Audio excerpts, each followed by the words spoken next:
¿Qué tal? Muy buenos días, ¿cómo están? Bien, bien. En principio, Alejo, quisiera consultarte en respecto de cómo observaste el escenario local, digo, el escenario neuquino, en función del discurso del gobernador Gutiérrez ayer. Sí, a ver, en realidad yo lo que diría, el escenario por ahí político local me parece que va un poco de manera quizás independiente a lo que fue el discurso del gobernador, digo, porque el discurso del gobernador, o por lo menos lo que yo sentí ayer, que fue, digamos, fiel a su estilo de contador, de hacer un repaso básicamente de números, no rápido, pero sí fue, digamos, tirar cifras, tirar números, y no fue muy a lo concreto, digo, me Eso, parece que no. esto que acabas de mencionar tiene que ver tal vez con su formación de contador, de Sí, hombre de números, de contable, de administración, digo, tal vez lo que acabas de sí, mencionar. sí, yo creo que va bastante por ahí y creo que también hay una creencia quizás generalizada de parte de también quienes rodean al gobernador, de creer que un discurso es solamente nombrar cifras, algunas cifras de algunos temas, como para no hacer referencia a temas quizás más importantes o estructurales de eso de lo que se está hablando. Me parece Bueno, que bueno, aunque Alejo, en más de una oportunidad, la cifra, el número representa una realidad y es muy significativa de lo que puede ocurrir, digamos, en un escenario, qué sé yo, hasta las ciencias sociales apelan a las cifras cuando hacen un sondeo de opinión, por ejemplo. no, por supuesto. Lo que no estoy diciendo es que sea incorrecto hacer, digamos, enumerar cifras y quizás tratar de demostrar logros por ese sentido. Sí me parece que a veces se hace quizás un exceso, ¿no? Ajá. Del uso de las cifras y no se termina teniendo contenido o no se termina haciendo referencia a cuestiones que quizás son más centrales y que tienen que ver no solamente a mostrar números, haciéndolo parecer logros. Te devuelvo la pared para utilizar una metáfora futbolera. Entonces, ¿cuáles serían esos aspectos más medulares, en todo caso, que trascienden los números y que señalás ausentes en el discurso? Me parece que hubo una, como te digo, hay una intención de quizás tratar de hacer referencia a ciertas cifras o demostrar ciertos logros a través de números, pero que no se está demostrando otra cosa, como por ejemplo atender ciertas demandas que me parece que sí son urgentes. eh, Siempre por ahí o hablar, digamos, proponer planes estratégicos que yo creo que por supuesto que está bien, ¿no?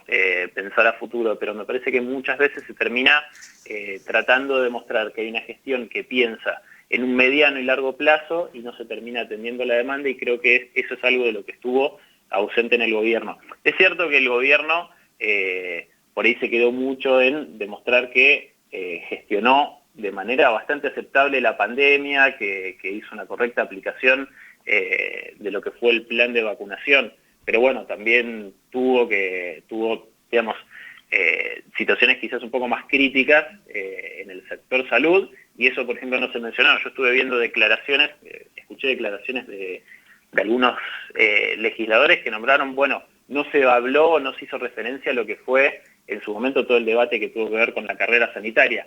Bueno, digo, esto lo hago como ejemplo para decir, hay Claro. algunas cosas que se nombran y hay algunas otras cosas que no se están mencionando, que quizás son temas estructurales y sobre los cuales estaría bueno tratar de demostrar que hay una intención del gobierno de resolverlo, ¿no? Bueno, Eh, ahí hay un conflicto más que un tema, hay un conflicto latente que es el conflicto en el área de salud, que todavía no se lo aborda en la totalidad de su dimensión, como que queda fuera el sector, el de los elefantes, ¿no? El sí, autoconvocado, sin bueno, representación o la gremial cuestión. reconocida y sin espacio político para discutir en la mesa de discusión paritaria, ¿no? Sí, o por ejemplo tenés la cuestión del empleo. Se habla de la recuperación de 7.000 empleos, de 13.000 perdidos.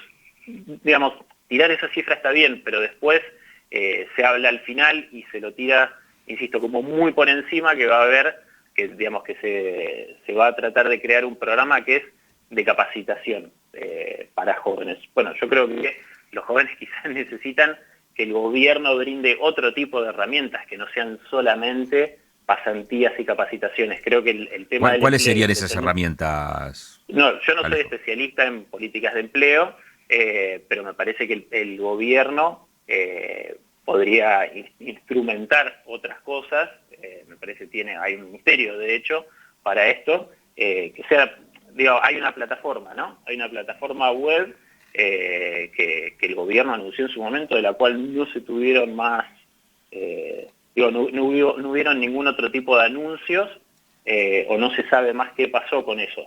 Bueno, por ahí esa plataforma que se creó, no, insisto, queda tirada al pasar y se dice recuperamos 7.000 empleos. Bueno, ¿cuáles fueron las políticas para recuperar el empleo? ¿Fueron políticas de gobierno o realmente fueron una recuperación del empleo que tuvo que ver también con cómo de a poco se fue acomodando la economía de manera estructural, no solamente en Neuquén, con el correr de los meses posterior a los meses más críticos de la pandemia? A esto me refiero, que termina siendo por ahí enumerar cosas y no termina quedando en claro cómo fue que pasaron esas cosas, o si fueron realmente logros del gobierno o tienen que ver con, como te decía, cómo se fue acomodando estructuralmente la economía, la producción, el comercio, como pasó, digamos, pasa en Neuquén y ha pasado en otros lugares. Esto es lo que me parece que es la falta quizás de sustancia que tiene el discurso. Está.